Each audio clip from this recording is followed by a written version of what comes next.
ഇങ്ങനെ നോക്കിക്കോ അന്റെ തന്നെയല്ലേ മുതല് ഇല്ലിക്കല് വീരാണ് ഈ തീർത്തും കുറച്ച് നിന്നുകാണ്ട് നമ്മളെ കണ്ണിന് മണ്ണ് വാരിട്ട ഇന്റെ കുട്ടിനെ മൂക്കിലൊരു ചീരാപ്പ് വീരാൻ വേണ്ടിട്ട് ഇവന്റെ ഉപ്പും മുളക് ഊതി അടുപ്പിലിട്ടുകൊണ്ടെന്ന് അറിഞ്ഞാല് കുത്തിന്റെ കോടല് ഞാൻ വീരാണ്ടിന്റെ മോൻ അർമാന്റെ ധൈര്യമുള്ള ബാപ്പാന്റെ മോനാണെങ്കിൽ അടുക്കളയിൽ കുത്തറക്കാതെ ഇറങ്ങി മാറ കമുക്കേ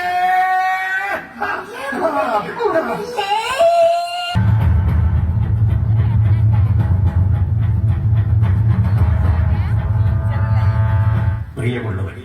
മദ്യവിരുദ്ധ ക്യാമ്പയിന്റെ ഭാഗമായി സാമൂഹ്യ പ്രവർത്തകനും മദ്യവിരുദ്ധ സമിതിയുടെ സംസ്ഥാന പ്രസിഡന്റുമായ ശ്രീ ജോസ് സാർ അല്പസമയത്തിനകം നമ്മോട് സംവദിക്കാൻ ഇവിടെ എത്തിച്ചേരുന്നതാണ്. എല്ലാം